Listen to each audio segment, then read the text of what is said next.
Okay, Mayor and members of the council, the meeting is now being live streamed, and for the record, Mayor Pro Tem de la Rosa joined the meeting at 5:25 p.m. Thank you so much for that, City Clerk. The meeting will now reconvene at 6:20 p.m. City Attorney, please provide the closed session report. Thank you, Mayor, members of the City Council. The City Council is now back in open session, having met in closed session to discuss the two items listed on the agenda. Staff provided a report for both items, but no reportable action was taken. This concludes my report. Thank you. Thank you for that, City Attorney. If there's no objection by the City Council, I will adjourn the closed session meeting at 6:20 p.m. and call to order the regular City Council and Successor Agency Committee Community Development Commission meeting at 6:21 p.m. The members of the public may view and listen to the meeting live online through the city's website as noted on the agenda. If any members of the council should have a conflict of interest, please announce any item you're recusing yourself from prior to the item being heard. Tonight's invocation will be given by Minister Daniel, and the Pledge of Allegiance will be led by our very own captain.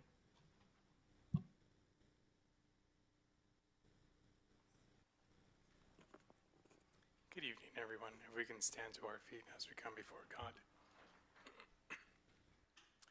Heavenly Father God, I just thank you for allowing us to be here, for giving us this wonderful opportunity to just awaken and see a new day.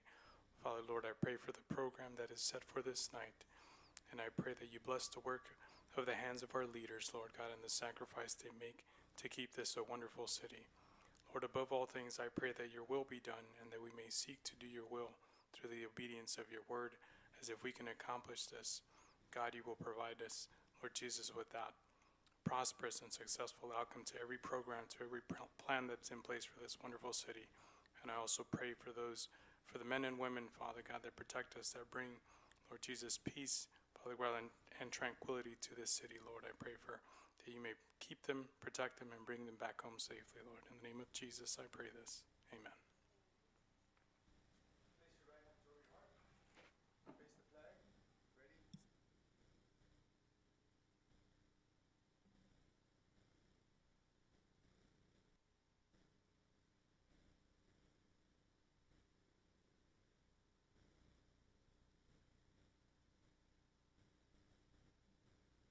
Thank you so much for that. City Clerk, please call roll the City Council Successor Agency. Yes, thank you, Mayor. Members of the council and Successor Agency, Barcena. Councilwoman Guillen. Present. Councilwoman Sanchez. Present. Mayor Pro Tem de la Rosa. Present. And Mayor Chavez. Present. Thank you for that. We will move on to the presentation. City Manager. Thank you, Mayor Chavez. The first item we have tonight is the Certificate of Recognition for El Pollito Panaderia. I'll turn it back over to you, Mayor. Thank you. Thank you for that. If the representatives are here, las representantes de El Pollito, si están presentes, Eva y Norma, si pueden venir al frente, por favor. So, I'm pretty sure all of us here on the council are familiar with El Pollito Panaderia, that has been in the city for many years. Y pues, primeramente les quiero dar gracias por estar aquí presentes para representar El Pollito y quiero leer el certificado. City of Bell Gardens Certificate of Recognition honoring El Pollito Panaderia. The Bell Garden City Council is honored to recognize El Pollito Panaderia for 47 years of dedicated service and outstanding success. Your warm, authentic, delicious baked goods evoke comfort and nostalgia. Your bakery is a cherished staple in our community. We extend our heartfelt congratulations and wish you continued success and prosperity for many years to come. Signed, Jorge Chavez, Mayor, along with the Bell Garden City Council, this August 25th, 2025. If you can, si Norma y Eva se pueden presentar, por favor. Mi nombre es Eva Torres. Mi nombre es Norma Herrera. ¿Y quiénes son? ¿De dónde vienen o cómo? Yo tengo trabajando 13 años en El Pollito y pues somos ya como familia de las señoras. El Pollito has been around for about 40 years. I've been working there 12 years, and it's a pleasure working there. The lady, the owner, I don't know if you guys know her, have you ever been there? She's a very nice lady. She treats us like family, and we're just glad El Pollito exists in Bell Gardens. I've been living here in Bell Gardens since I was 11. I'm almost 50. So I've been around Bell Gardens for my whole life. Well, thank you so much. Gracias las dos por estar aquí. Thank you for coming. Obviously, I know the owner, Alicia, no, obviously she's not here, but I did want to read a little bit about Alicia and her story.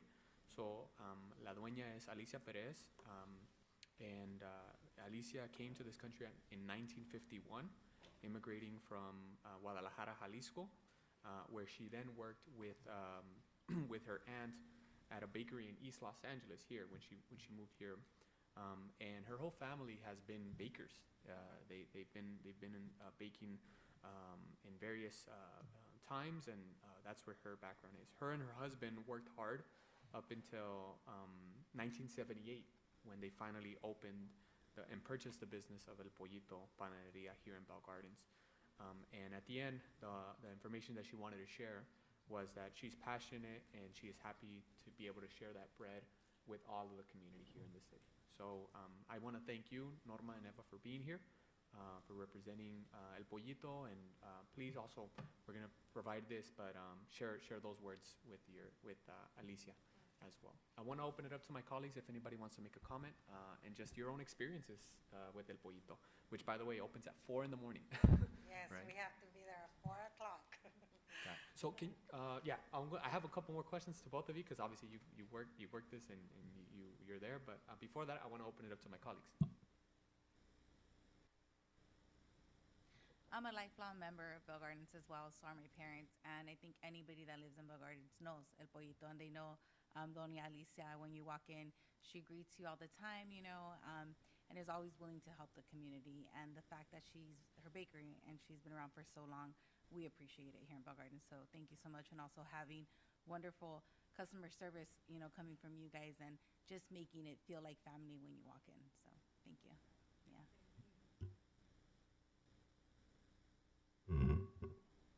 Solo quiero agradecerles por ser parte de la comunidad aquí en la ciudad de Bell Gardens.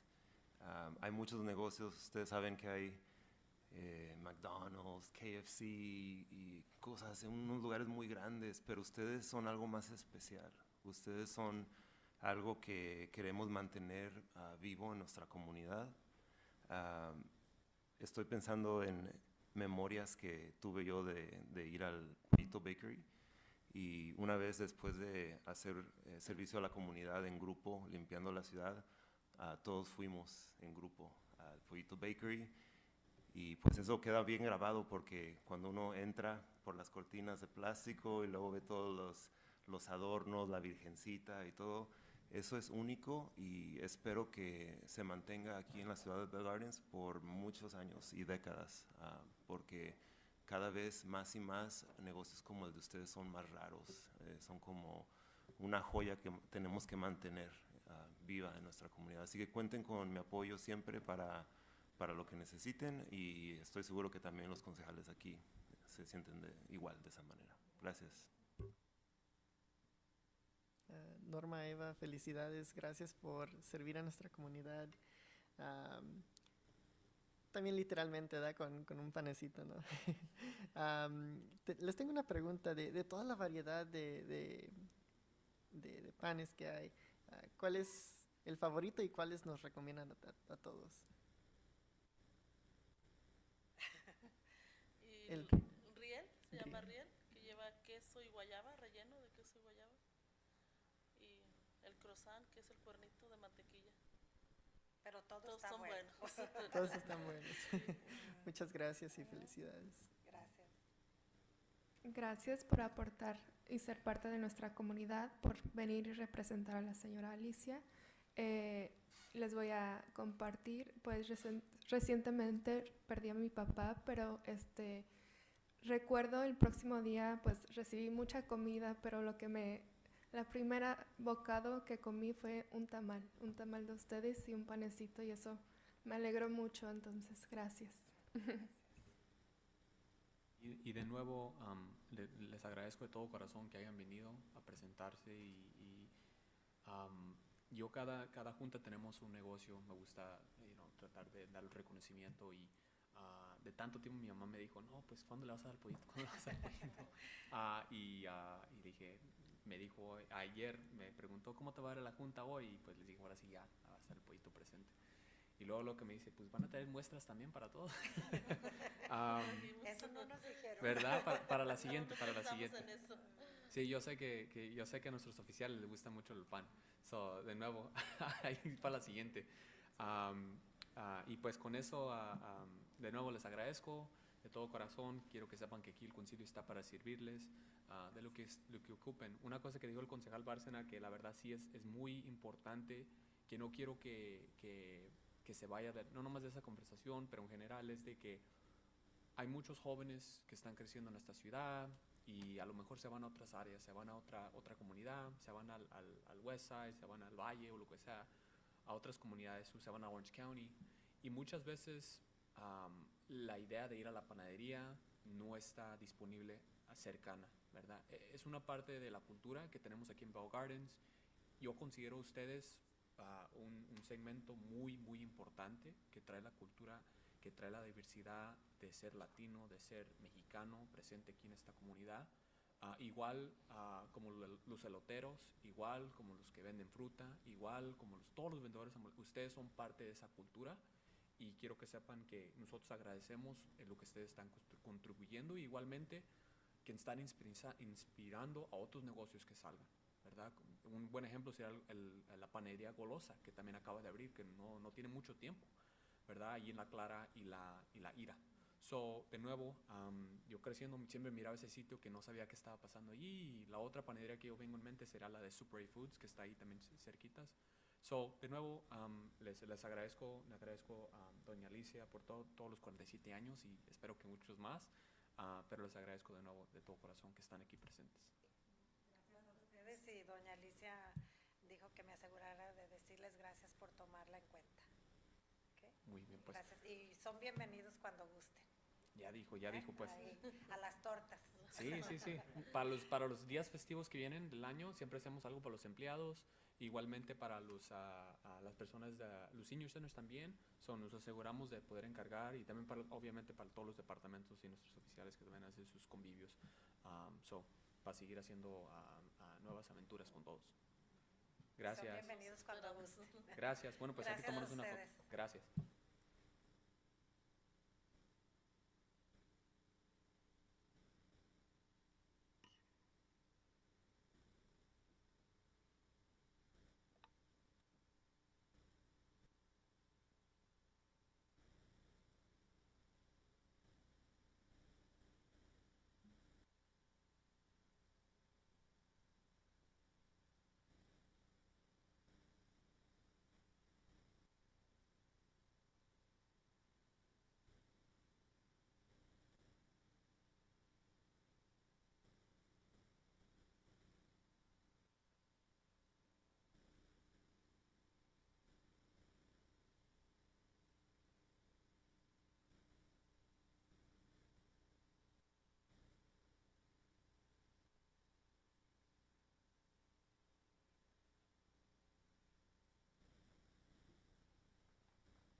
Well, all right.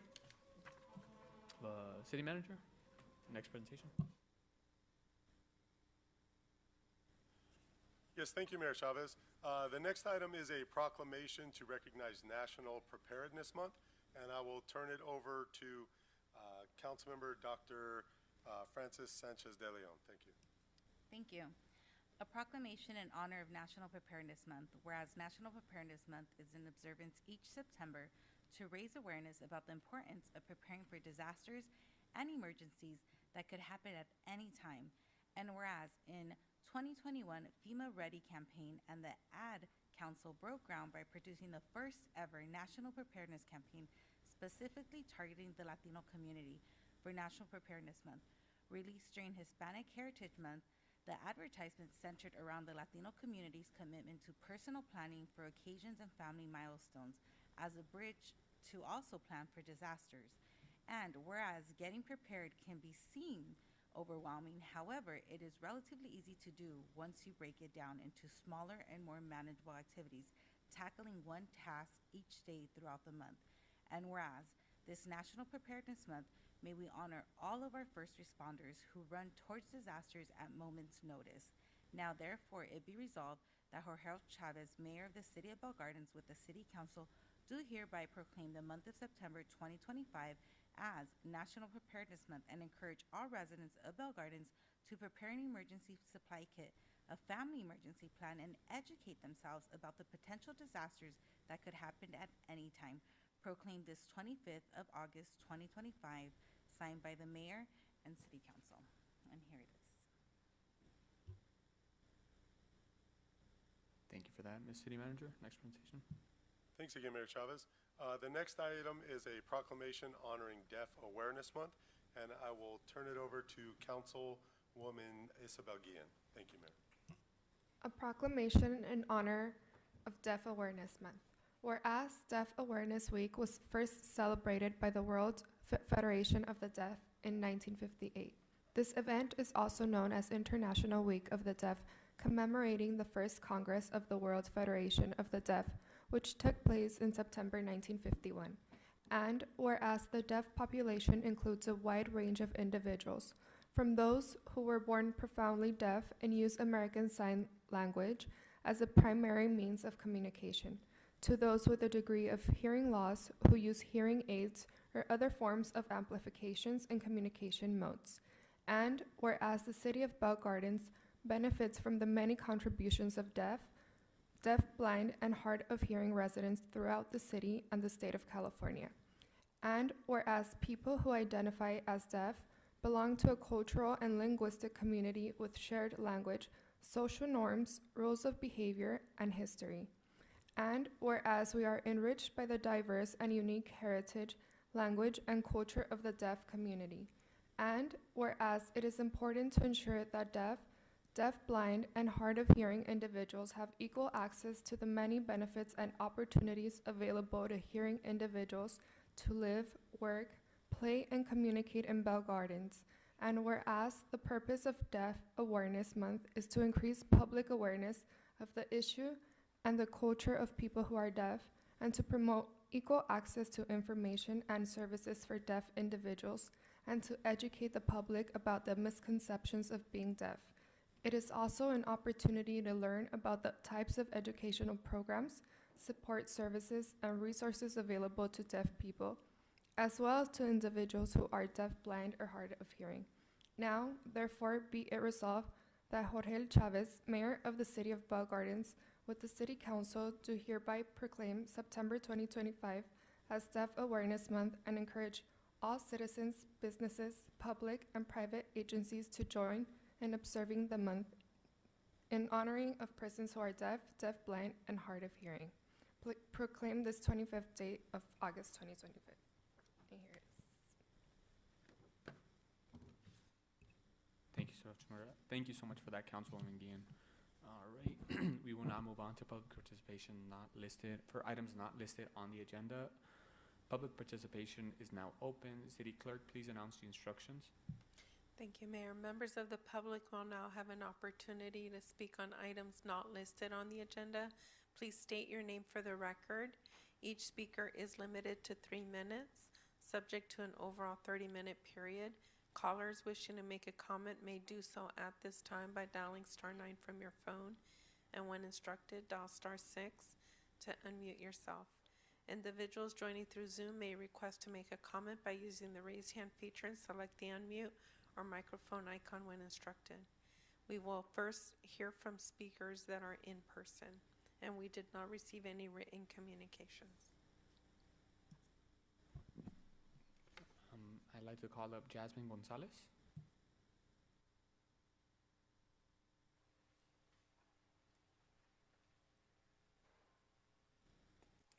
Hi, good afternoon, council and staff. My name is Jasmine Gonzalez. I am with East Yard Communities for Environmental Justice.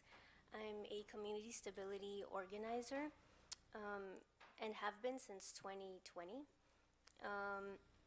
And so most of the work that we do has to do with is EJ work, environmental justice work. However, what is the point of trying to clean up our soil, air, and water if community is being displaced? So that is why we're also a part of the Stay Housed LA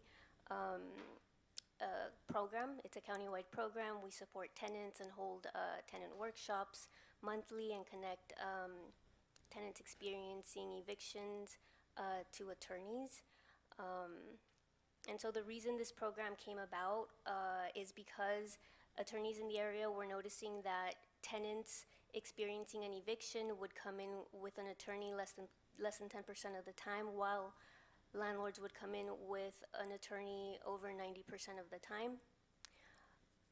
And so this program is helpful to keep tenants in their homes, because we've learned that oftentimes tenants are punished through no fault of their own. And so I'm really grateful that the council here and the city of Bell Gardens is sensitive to these things and is able to push for policy to protect and help tenants stay in their homes. And so today I spoke with a tenant who is waiting to receive help from an attorney from Stay Housed LA for an eviction because of non-payment. And their court date is in early September. And so the reason that they are impacted is because of ICE, because their spouse relies on looking for work at Home Depots. And so this has slowed their income. And so I'm here just to remind staff and council to please bring a 60-day emergency moratorium forward. And if anyone has questions, if anyone on the council would want to learn more about this, please reach out and let me know. I'd be happy to let you know about the type of work we are doing. Thank you. Thank you so much for that, Jasmine. City Clerk, is there anybody in the queue? No, we have no one else who submitted a speaker card and no one else participating virtually. Alrighty then. Thank you so much for that. If there's no objection by the members of the City Council successor agency, I will close public participation for non-agenda items and open public participation for agenda items. City Clerk? Thank you, Mayor. Members of the public will now have an opportunity to speak on items listed on the agenda. Please state your name for the record before addressing your comments. Each speaker is limited to 3 minutes. We don't have anyone participating virtually or calling in, and I didn't receive any public comment cards or written communications. Thank you for that, City Clerk. If there's no objection by the members, I will close public participation for on-agenda items and move it on to item number 8. Does any member of the council have anything to report out from their external committees, if they had a meeting or anything at all? All right. Seeing none, we'll go ahead and move right along to our city manager report. Thanks again, Mayor Chavez. Just a reminder, on Wednesdays at 6 p.m., we have the open art studio that's available at Veterans Park. On Fridays, we always have the resident art and yard sale at Veterans Park from 11 a.m. to 3:30. On Friday, August 15th, we also had the free farmers market at the art and yard sale. Just reminding everybody, we had a yard sale weekend on August 16th and 17th. Monday, August 18th, and Wednesday, August 20th, we had virtual immigration workshops. On Monday, August 18th, so last Monday, we had a special council meeting. The purpose of the special council meeting was for the city council to have a strategic planning workshop that was led by the consultants that are working on the strategic plan. All that information was gathered up, and the next steps are to put out the employee survey and also the resident stakeholder survey. We'd expect the employee survey to be out by the end of this week, and the resident stakeholder survey to be out into this week to early next week, with in-person follow-up with the consultants at the Fiestas Patrias event to help people fill out the survey that may not otherwise be aware of it, in addition to a future workshop as well. On August 19th, Manny and housing staff had met with advocacy groups, including one that was here represented as part of public comment regarding eviction issues, the existing ordinance, services, talked about what a moratorium might look like, and then also what happens when a moratorium ends and rent is due and things of that nature. So still working on that issue. So thank you to the staff and also to the housing advocates as well. On Wednesday, August 20th, we started opening cooling centers due to weather conditions. So it's been hot. Anytime it gets in the 90, 91 degree range with high humidity, we open up cooling centers, and we do get some people that come and take advantage of those. Also want to just acknowledge we did have a power outage. Edison had a power outage on Saturday night at around 11 p.m. Looked like it might go as late as 6 a.m., but I think power came back on in the 1:30 a.m. Time frame. It looked like it was related to equipment in Cudahy, but there were some significant issues with businesses there at Florence and Eastern that still had customers there. On Saturday, August 23rd, this one was planned. It was a financial literacy workshop on cybersecurity and fraud prevention.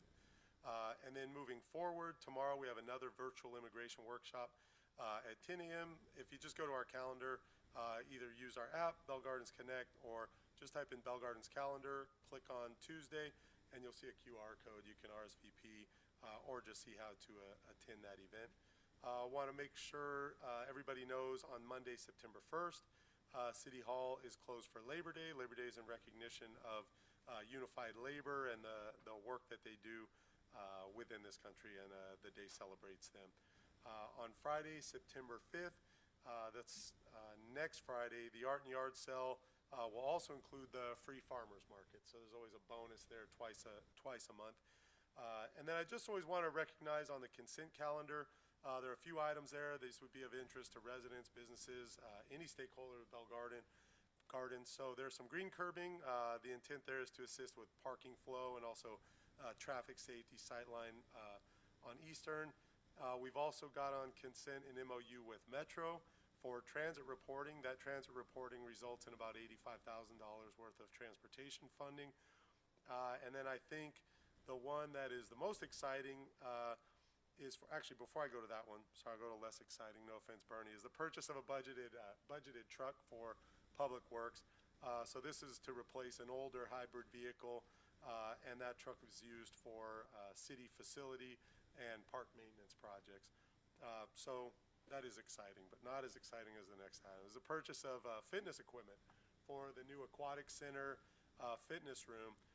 So that room will be filled up. It looks big when it's empty. I think once everything's in there, it'll be a well-used room. As an example, 2 treadmills, 2 ellipticals, 1 stair climber, 1 recumbent bike, a recumbent stepper, and then multiple pull press machines, dumbbells, barbells, weights, and probably that rubbery smell of every other weight room on the planet.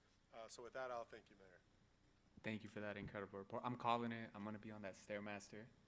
30 minutes, 45 minutes the first time. I'm gonna get on there, and we're gonna do level 6 minimum. I'm gonna hold myself, and then after I'm gonna challenge the Mayor Pro Tem for a couple of push-ups. 100 push-ups, no breaks, no breaks. 100 Maybe a couple push-ups, no sets. breaks. Yeah, I mean, I could do them in sets probably. You know? Okay, Yeah. all right. We'll have a good time. I can't wait for that. That's gonna be fun. But yes. Okay, all right. I never said what kind of push-ups, everybody. See, there you go. I never said what kind of push-ups. Anybody else want to join? Marco, Francis, Stephanie? No? City clerk, maybe? I'm kidding, everybody. I'm kidding. But we're going to have a good time. We're going to have a good time. You know, the council likes to be active and get out there and, you know. Anyways, thank you for that report, City Manager. Appreciate that. Moving on to the next item, the consent calendar. Any member of the council wish to pull an item for separate discussion? All right, seeing none, is there a motion? To approve. All right, we have a motion by Councilman Barcena, a second by Dr. Francis Leon Sanchez. All those in favor say aye. Aye. Any opposed? Abstentions? Ayes have it. All right, next item, 11.1, commissions appointment. Anybody want to add, change to the commissions? I know we think the last time we brought it, there was some changes or something. No? Okay. Moving on to the next item, 11.2, City Manager? Yes, thank you, Mayor Chavez. This item is a discussion regarding noise regulations.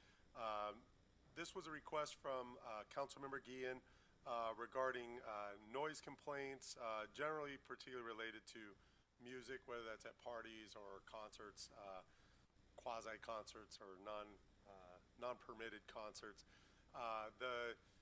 We talked with council member, Chief and I met, Chief then spoke with our city prosecutor, worked with Captain Barrios here to provide some information to the council, talk about what we currently do, give you some stats, and then talk about one avenue that we may be able to follow, and then potential future items as well. So with that, I'll turn it over to Captain Barrios. Thank you, Mayor. Yeah, can you hear me? All right. So as the city manager said, this presentation will be on the noise regulations.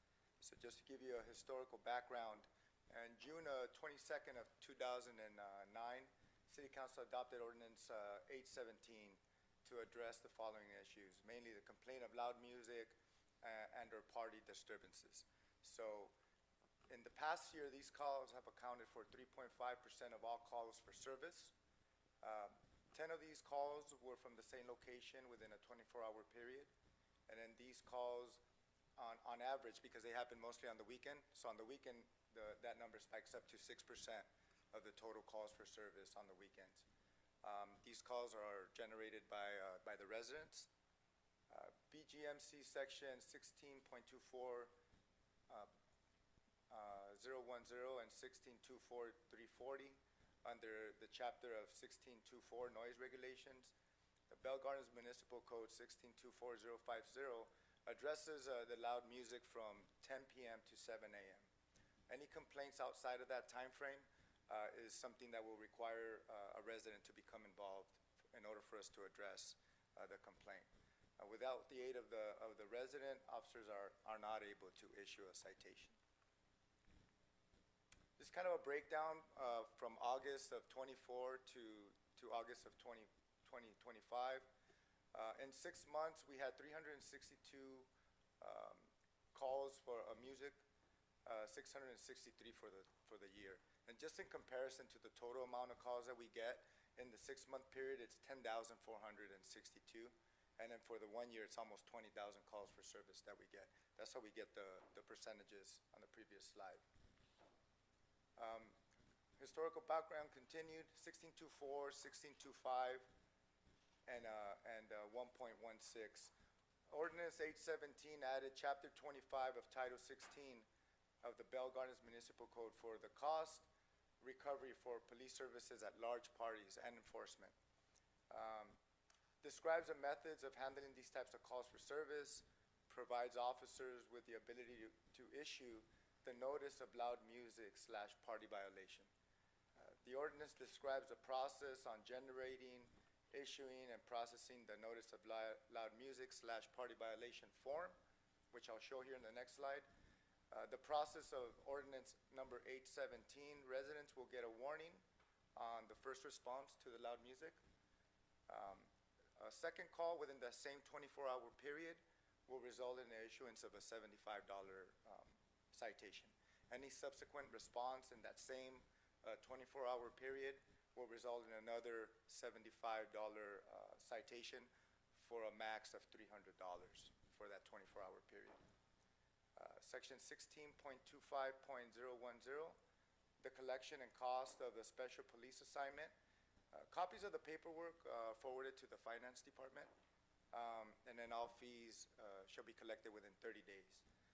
Non-payment will result in the city filing a civil fine via the LA County Recorder's Office. There's a copy of the form here, as you see on top. The first call, like I stated, you just get basically a warning.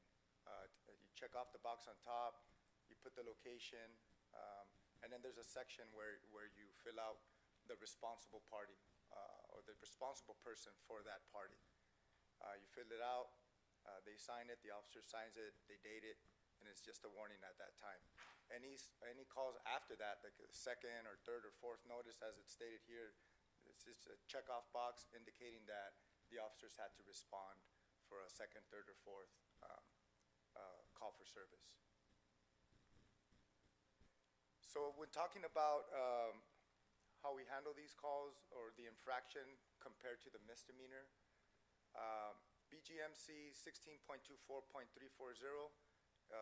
identifies the penalties. For infractions, it's the least serious of offenses. Infractions do not lead to any jail time, probation, or they don't create a criminal record. The punishment is just a fine.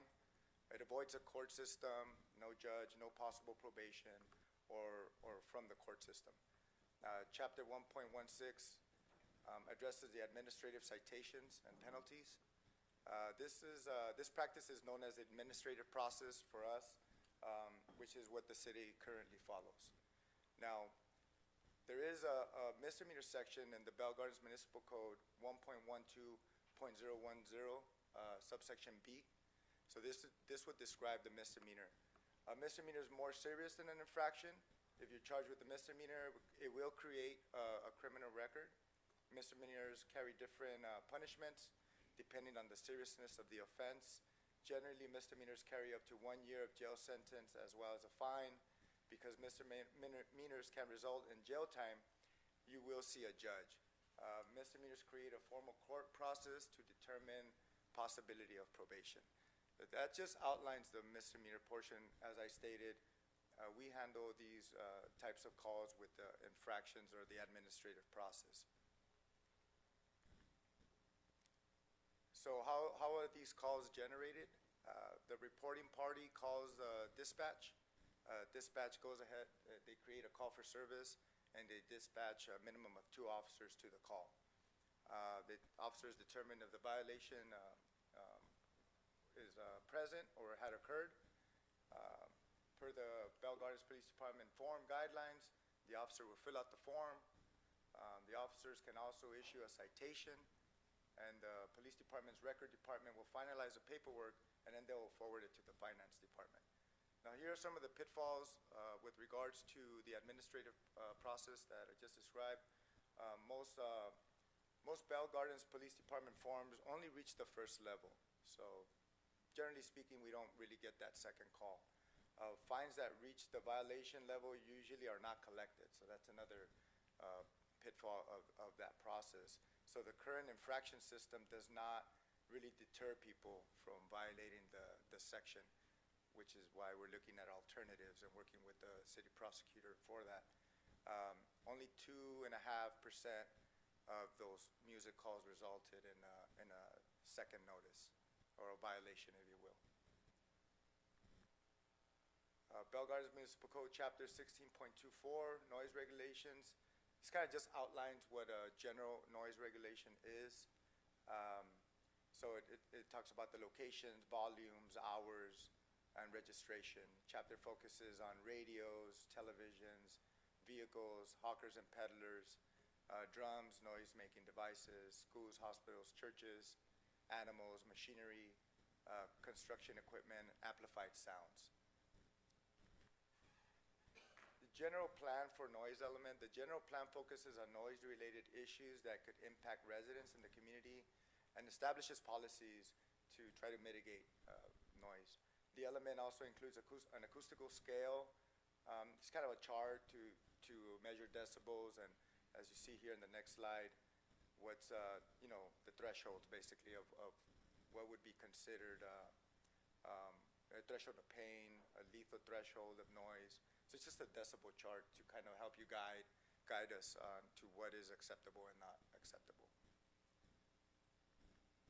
City Council and the Planning Commission resolutions approving entitlement projects also include conditions to properly regulate noise. These conditions might include days and times for all construction activities, mitigation measurements to avoid any potential noise impact, neighboring properties and businesses during their operating hours. That concludes the presentation, but I'll take any questions. Thank you for that presentation, Captain. Does any member of the council have any questions or comments regarding this item? Yeah, I have a question. You said that within a 24-hour period, there was 10 phone calls for one location. Was it one person that called 10 times, or was it multiple people that called for? So out of all the music calls listed, 10 of those calls, not in one location. Okay. So out of those calls within that 6-month period, only 10 of those resulted in a second call. Got it. So it's 10 for that 6-month period, it's 17 for the whole year. So out of all those music calls, only 17 for the whole year, the officers had to go back. Doesn't mean it was the same property. Got it. It was of all the music calls. Okay, thank you.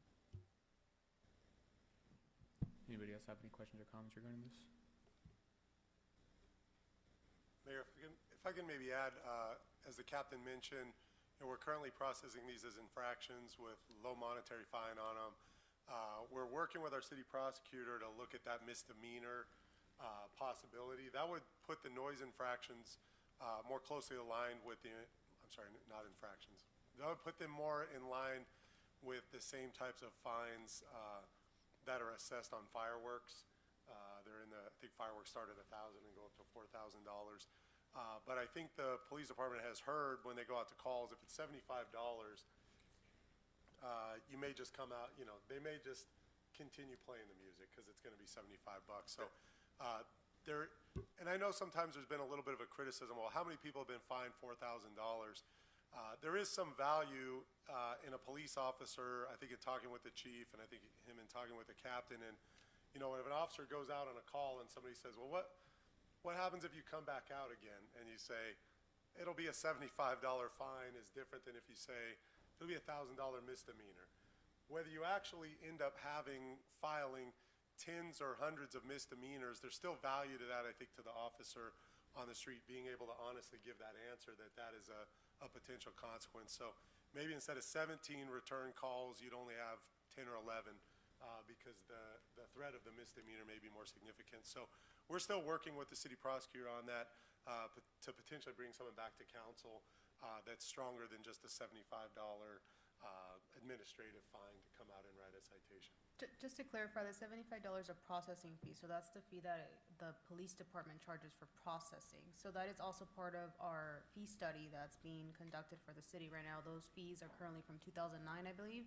So that number will also, or should be going up with the fee study. Yes. $75 is really intended to just cover the cost of having to go out there a second time.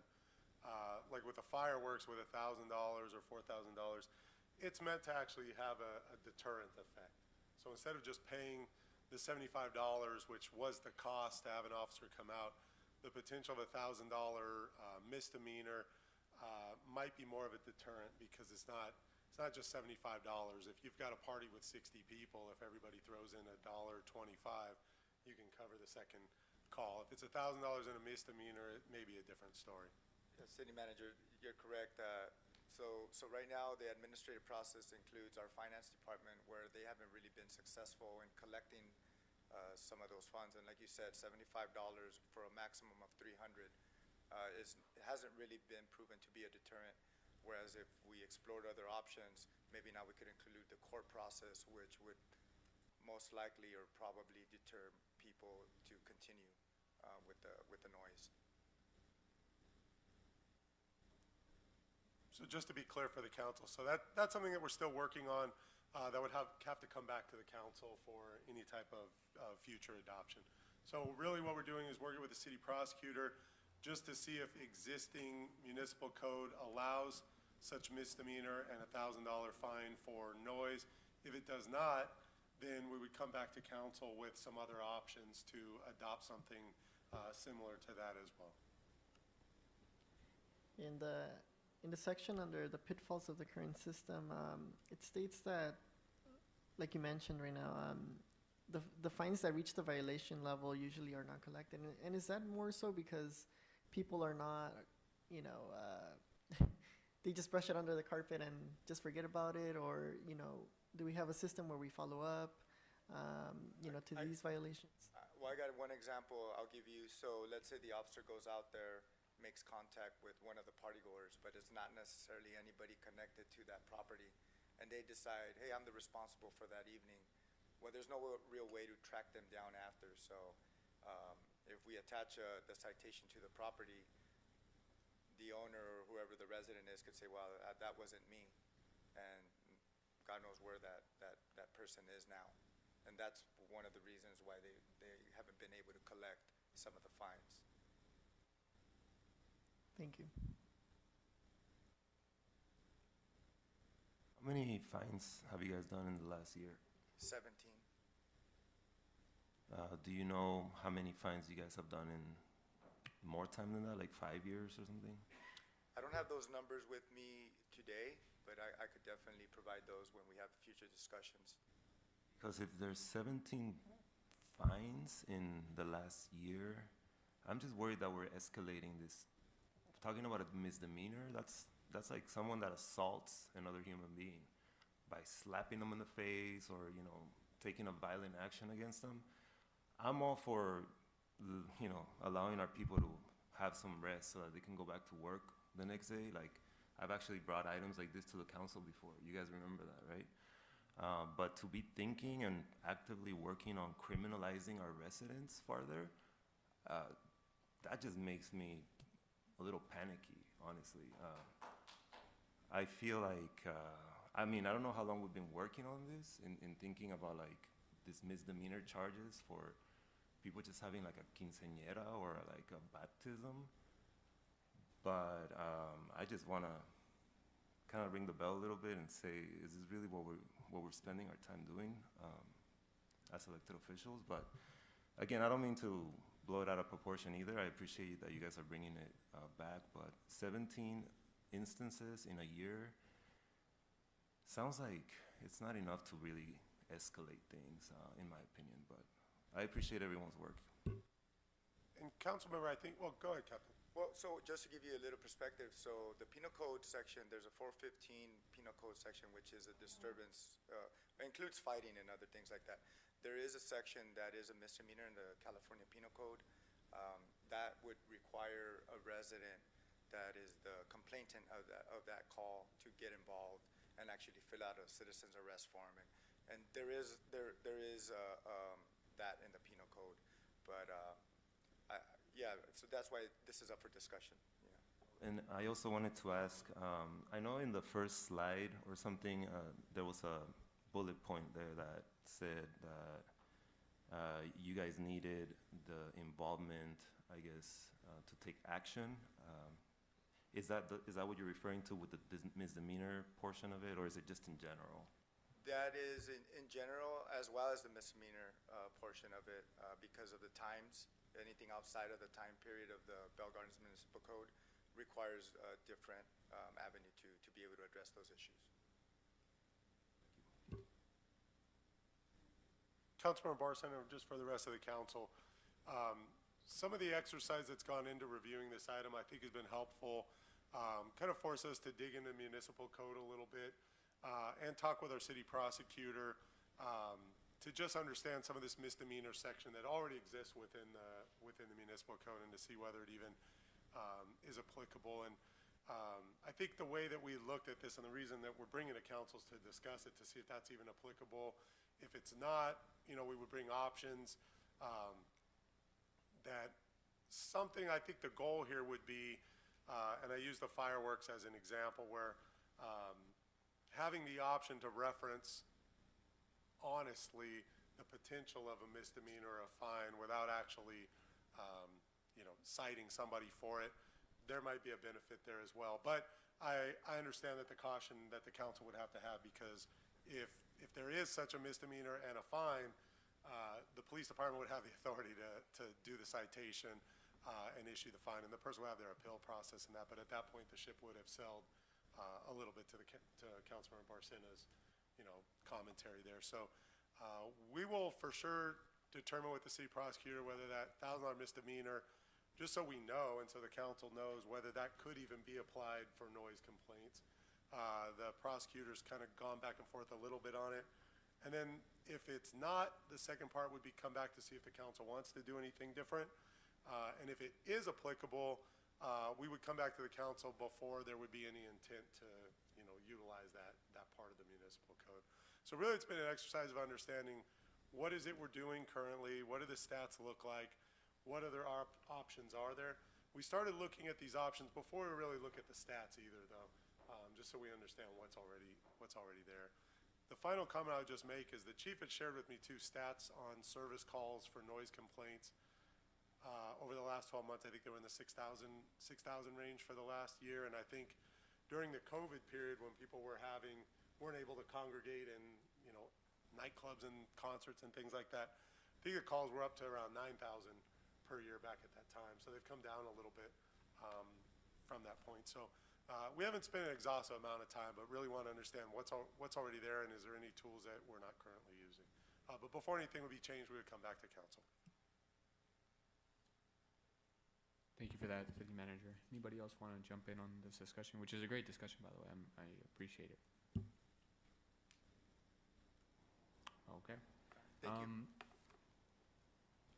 This is an interesting one because I remember when this was brought up to me at one of my town halls. Residents, obviously I've been doing these bi-monthly town halls, and one of the residents had reached out and they spoke up in the middle of the town hall and they were just explaining sort of frustration that sometimes comes off, and they're trying to follow the right process of, hey, they've tried to engage with the resident or their neighbor and the neighbor's just not listening, or they just kind of let it go through from one year to the other year, and it's very frustrating. It's kind of one of those parking issues too, where it's like, let's all just try to be good neighbors amongst each other, and let's not have to get it to this point, right? To the city manager's point about fireworks, right? That's a common one that comes up every year. So I think, it's a good discussion. I'm glad that the councilwoman brought it up. It was something that I know that the resident and I had talked about. But it's also interesting to see the facts that have come up before us. To the point where during COVID we had 9,000 calls, right? Like, people were at home, and I don't know what it was, but people were just taking it up a notch with the noise. So yeah, I could see both sides. Where on one point if you got to go to work the next day and you got to be up at 4 or 5 in the morning, and you have a neighbor that's already at 10 or 11 o'clock, and let's just say, I'll give my own example. My dad's a truck driver. My dad has something to do long haul trips. He has to be alert. He has to be looking at the road consistently. He has to leave the house sometimes at midnight or 1 a.m. or 2 a.m., right? So he goes to bed around 6, 7 in the afternoon to try to get in those hours of sleep, right? And my dad's a hard worker, and he's gonna go out and do his job. And but I can see how, if myself, if I'm his neighbor and I have my loud music and I'm not letting my own father sleep, I know it's frustrating. So it's just one of those where, it's really just comes down to the council and how much do we want to get involved with it, right? Personally, does it affect me on a day-to-day basis? It doesn't, right? In fact, I think there's been times where maybe I was the one that had the music a little bit loud, and overall, I'm also like, hey, my family and I will say like, it's already like 10:30 or 11 o'clock, we should probably lower it down. And I happen to live in a unit where there's 4 other neighbors within the same lot, so it's easier for us that too. So, but yeah, I think it could go both ways, and yeah, I'll leave it at that, at least for my comments. And I know, to Councilman Barcena's point, I know he's engaged. I know you're, in the past you brought items, but the other one was a little bit different because it had dealt with like a business, right? Unlike just from neighbor to neighbor kind of thing. Yeah. Yes, thank you, Mayor. I have brought up some issues with businesses in the past, but also a lot of complaints from like actual residents and parties and stuff like that. And I remember, a few years ago when I brought this up, I want to make sure that you guys know that I'm not trying to minimize the issue, because I do believe quality of life issues like this one matter. So I'm not trying to minimize it, but I am trying to say, hey, like, let's try everything we can before we criminalize our residents farther. Because, this is a real quality of life issue where like people work really, really hard. They need to be able to sleep at night. I think that that's reasonable. However, I am concerned about like just the escalation of going into a misdemeanor. Like, I want to see us try everything else before we even get to that point. So I want to encourage like maybe thinking outside the box a little bit. Maybe we can develop a different protocol to deal with these calls. Maybe we can even have a campaign where we're like actively encouraging residents to be respectful and thoughtful of their neighbors. That's what I would want to encourage before we even get there. But I don't want to minimize it. I have been there myself. In fact, when my dad was very, very sick, right before he passed away, we had some issues with noise complaints, and like I felt very powerless and helpless, even though I was a mayor at the time. I couldn't get people to like decrease the volume and things like that, and so I totally understand where it's coming from, but I want to make sure we do everything we can before we go in this territory, because it just feels like it could have a very negative impact in the lives of our neighbors and residents. I just want to reiterate that these were, the discussion for today was meant to present the facts, and this isn't like, this is where we're going, the avenue that we're headed. It's meant for a discussion and see where everyone is at, and we're totally open to any ideas. Again, these are the facts. This is where we're at. We're all open to pave the way wherever everyone is wanting to head. So open for that. I guess thank you for that. Thank you for both of you. I like Councilmember Barcena's point. I would want to continue pursuing that route of try to see as much as we can do before we get to this point of making it a misdemeanor. And honestly, just with the times that we're living with, and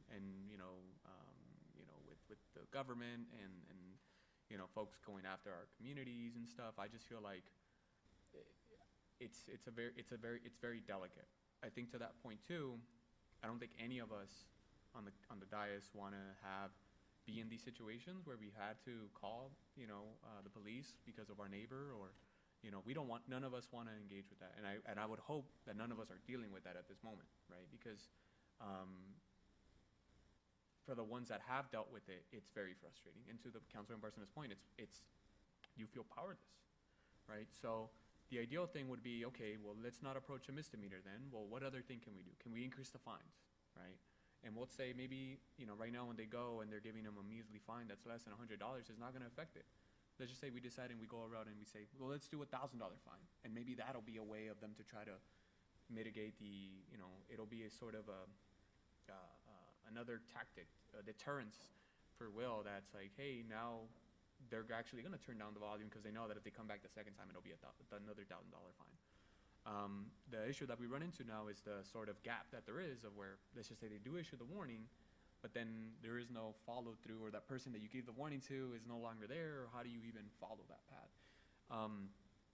It's sort of a two-sided thing, and it's very difficult to follow. So I could just imagine the officer's position too when they report to the incident, and just in the nature of a party, and if you have a banda, or if you have whatever's going on, right? Folks sometimes are under the influence, and it's just an overall sort of difficult situation to assess in your position, I bet. I don't know if you can speak to that or share or any of that. Yes, Mayor. I was going to say that the position of the department, we're looking to the council and the membership to come up with solutions, to address this issue. But we find ourselves in the same situations. We're very fortunate here in Southeast Los Angeles, all the surrounding agencies. We understand the community because most of the police departments are made up from members of that community. So when you talk about paying for a banda or for a party or a birthday party, a quinceañera, a lot of us understand what that is like, and the amount of money that it takes to have a celebration. On the flip side, like Councilmember Barcena said, we do have to consider the quality of life for certain people, because the music that doesn't bother me doesn't mean that it's not going to bother my neighbor. And our position. So our position is we're just looking for some guidance and some other alternatives to maybe deter or help minimize the second call for service. And then having the community work with each other. You know, like if I have a party, I may call my neighbors and invite them, but it doesn't always work out that way. So I think we're just looking for some guidance, and the stance of the police department is not necessarily to criminalize, it's just to maybe find some other options to maybe find some deterrence for those second calls. Yeah. Anybody else want to chime in? All right. Oh, go I for just it. want to echo the point you just mentioned, Mayor Chavez. I think adjusting the fee schedule is a stepping stone, in the right direction, before escalating it any further. And I think it also serves as an opportunity to also perhaps improve or fill in the gaps with the collections process as well. Having multiple follow-ups, to these individuals, or maybe tying it up to the location itself, rather than the person or the individual that's representing the event. I think that could fill in the gaps quite a bit. It might require a bit more work, having to go to the actual residence, the location, and following up. I think it'll show that, we're very intentional with the municipal code. So with that said, how would we go about readjusting the fee schedule? I know City Attorney mentioned that there is a fee study in the process, but I just wanted to get a little bit more insight as to how that works and how the process flows. So the fee study process, just basically you look at, document what is the cost to go out on a second call, to write the citation, to then follow up on the citation potentially with a collections notice. Based on the fact that the $75 number was justified in 2009, it would probably be about $150 today if we were to do another cost study. So that would just be part of a citywide cost study. Right now we're doing a fee study for the Aquatic Center.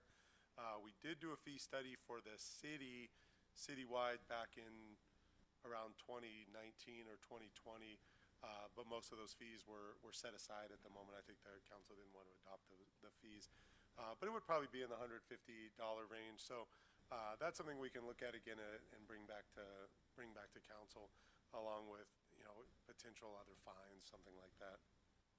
I just wanted to clarify that, so that processing fee is not an actual fine, it's separate from, so currently we don't have a fine. Like for fireworks, there's a fine. Here, this is just a processing fee for the police department's work. Thank you so much for clarifying. All right. Anybody else? All right. Seeing none, I'll give my last 2 cents on this. I want to piggyback off of Councilman Barcena's point.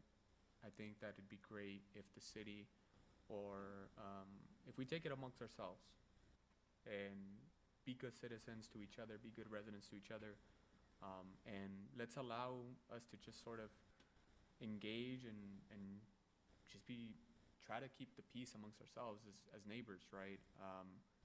At least at this moment, and it's difficult. Again, it's a two-side thing, but maybe if there could be some sort of, and in some countries, they're really good at it about being good neighbors to each other. They'll like really go out to it, and I don't know if it's like a cultural society thing here in the States, but look out for one another. I know in some communities when they're going to do parties and stuff, they usually go around and they'll let the neighbors know, hey, I'm going to have a big party. You might see an impact here or there. We're going to have the music turned up a little bit, so but just want to give you the heads up. I think that goes a long way, and then maybe that's something that we're not doing here in the community. Usually if we were to go out to do that, probably the first thing the neighbor's going to ask, well, am I invited too? Right? So, that's sort of my take. I think that's how it should be processed. I think that amongst ourselves, let's take initiative, and just with the proper method that we have, to Councilmember Barcena's point, 17 calls last year, I think, right? Yeah, that's my take. Anybody else want to jump in? All right. Mayor, if I just say Yeah. one final thing, I think in the message you're saying about neighborly actions, and then I think even from the actions of the police department, the fact that it's about 2.5% that was result in a second call means there's probably a combination of some residents that don't know that the quiet time's at 10 o'clock. So for 17, there's still 583 that the officers hopefully communicated it accurately, the resident received the information and did the right thing with it, and nobody called again on the noise complaint. So it's a pretty high success rate, I think, on the first call. It's probably the 17 or the other number that were still not compliant and people just gave up after the first call. There might be some of those, but I think at least it shows a high degree of compliance from the residents, and probably due to the actions of the police department as well in interacting with people. Thank you for that, City Manager. All right, final take. Mayor Pro Tem, you're good? Councilwoman Guillen? Councilwoman Dr. Francelon Sanchez? Councilwoman President? All right, we're good. Is there a motion? Motion to receive and file. Second. All right, a motion by Councilwoman Guillen, second by Mayor Pro Tem de la Rosa. All those in favor say aye. Aye. Any opposed? Abstentions? Ayes have it. All righty then. Moving on to the next item, I think is the final item. City Manager? Yes, thank you, Mayor Chavez. This is a follow-up item from a presentation that you saw from KDI and our Recreation Community Services Director, Liz Nava, at the last council meeting. The direction from the council was to bring a resolution that would authorize KDI to apply for some grant funds with some stipulations included in there as well. So with that, I will turn it over to our Recreation Community Services Director. Thank you, Mayor. Thank you, Mr. O'Kelly. Good evening, Mayor and members of the City Council. I have a brief item before you this evening, and this one was asked to be brought back today, and this is just a consideration of a resolution which authorizes KDI to apply for a grant from the RMC. So really quickly, you guys saw this information at the last meeting, but I'll just run through it really quickly. Back in August 21, KDI received a $200,000 grant from the RMC, which they used on a project to re-envision the golf course. And this money allowed them to survey members of the Bell Gardens community to develop a vision plan for the space that is currently the golf course. And they called this project Our Resilient Rio, a vision plan for the future of the Bell Gardens golf course. We'll just refer to it as vision plan. So here are just some pictures again of their outreach throughout the years. And from that outreach and the information they gathered from the survey, they were able to put together 3 draft vision plans. We brought those vision plans to council. Council had some comments, some changes were made, and then a final vision plan was approved back in March 24. And the direction at that time was given for KDI to pursue funding for vision plan design, but it did not include implementation of the vision plan. So just as a recap, these are the 3 designs that were originally created, and this was Parque del Sol is the plan that was voted on by council. So KDI came back to staff and let us know that the RMC has a grant, which is Prop 1 funding, called the River Parkways and Urban Streams for Lower Los Angeles River Grant. And KDI is seeking to apply for this grant, and if awarded, the grant would fund the design, the construction plans and specs, and at least 1 phase of construction for the vision plan. But the grant requires that a resolution from the City Council is given which authorizes them to apply for this grant. So at this stage, it's simply authorization for grant application. If KDI is awarded the funding, staff will return to council and will discuss the vision plan, the design, the phases of implementation, and the details of the construction for council's oversight and input. There isn't any fiscal impact to the city. KDI is going out for this grant on their own. However, if future funding is potentially required, then we will determine that at a later date, and again, we would come back to council for approval. So staff recommendation is that City Council adopt the resolution authorizing KDI to apply for the RMC's Prop 1 River, Parkways, and Urban Streams for Lower Los Angeles River Grant. And that concludes my report. I do have Shalina here from KDI to also answer any questions that council might have. Thank you for that, Director Nava. Does any member of the council have any questions or comments regarding this item? Councilwoman Francis and Dr. Francis de Leon Sanchez. So this is just a resolution to give authorization to apply for the grant. That is correct. Once the grant is received, it will still come back to council, anything moving forward having to do with the golf course. That is correct. Okay, thank you. Great question. Anybody else have any questions or comments? Going off that includes like any what design and anything, right? Okay. Yes, that's correct. So if the grant is awarded, KDI will have to go back out to the community and do some more workshops and develop a phased implementation plan. But we will come back to council with ideas, and council will determine what the phases are and how we want to implement it. So nothing will happen until we come back to council. So this right now is simply a resolution so that KDI can actually submit the grant, because without the resolution, they won't be able to submit the grant. Anybody else have any questions or comments? All right. Seeing none, is there a motion? I'll move. I'll second. All those in favor say aye. Aye. Any opposed? Abstentions? Ayes have it. All right. Moving on to the final portion, the comments. Councilmember Barson. Yes, thank you everyone for your efforts. This is one of the shorter meetings that we've had in the last few months. I appreciate everyone's patience. I appreciate the items that were brought. I think they're very relevant. I mean, when is noise not relevant? I feel like it's an ongoing issue. Hopefully we find a solution that is comprehensive and it works out for everyone's advantage. Yes, I'm very excited about what's coming in the next few years, in the next few months. The Aquatic Center, I want to thank our directors for being on top of it.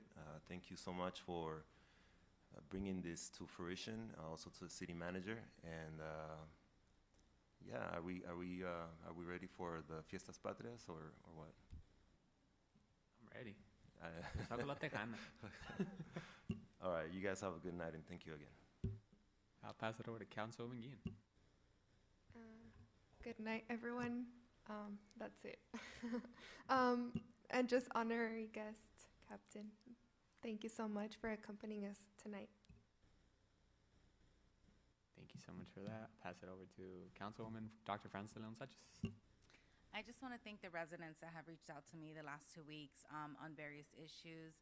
I'm here to serve my community and just to hear from you guys, knowing that we can have an open dialogue about different issues that have been arising that have impacted you, whether we agree on those issues or not. You know, I'm here to serve you. I'm here to try to find different solutions. So I just want to tell the residents thank you so much and continue reaching out to me. And thank you to all the staff and my colleagues. Have a good night. Mayor Pro Tem. Thank you to city staff for the continuous hard work. And also thank you to all my colleagues. Appreciate all the hard work. Thank you. All right. For my comments, I just want to again reiterate the council's comments. Thank you so much for everybody and all the work that you are doing. You know, we've been getting a lot of community residents to Councilwoman Dr. Francis de Leon's point. A lot of folks are seeing the progress that our city's having, right? I love the continued time lapse of the aquatic center. A lot of interest on that, right? We just opened the dog park not too long ago. Just a lot of stuff is happening. The citywide, improvement projects on the street, the residential streets. I already seen some of the stands already up there, and it's been so far everything is looking good. And just really appreciate the work the directors are doing. Everybody, our chief, our officers, city clerk, legal counsel, as well as city manager, and phenomenal job that he's doing. Final thing that I just want to add is El Pollito Bakery that was here at La Panaderia did mention something regarding to traffic and just the condition of their road. They mentioned they have that little right away on Eastern, and they just were requesting to perhaps look to see if maybe we could do a traffic analysis on creating that into a green space, a green curve, because they have folks and it's very difficult. They close up their gate that usually use the dentist parking lot, but due to all the immigration raids that are happening, and literally one being right next door to them at the car wash, they've decided to close that because they don't want agents to park there, which has just created much more difficulty when it comes to parking for some of their customers. So they were requesting that right in front of their bakery. And then the final thing, it is something that I've worked on in the past, has been in regards to the 710 freeway. I don't know if anybody else hasn't noticed it, but I appreciate Caltrans' work when it came to addressing the right-of-way and entrance as far as the street, but the issue seems to be coming up again about just the maintenance of the overall Cloverfield. It's getting a little bit, out of touch. So what I would say, if maybe we could reach out to Caltrans District 7 or the superintendent at Caltrans to just have them, do some maintenance out there, and maybe look at the street again, see how that's coming along, the shrubbery and just the overall landscape, to take care of that, the maintenance, and then finally the tagging of some of the signage. And I would ask that they also do that on the casino side, not only on the northern side, but also on the southern side of all of the Cloverfield, from particularly to the Bell Garden side, but also for if it's in the other side of Bell. If anybody else doesn't have any comments, that'll wrap up my comments. But again, thank you so much, everybody. And for once, we'll go ahead and end the meeting at 7:36 p.m. If there's no objections by the City Council, I will adjourn the City Council meeting. Successor agency at 7:36 p.m.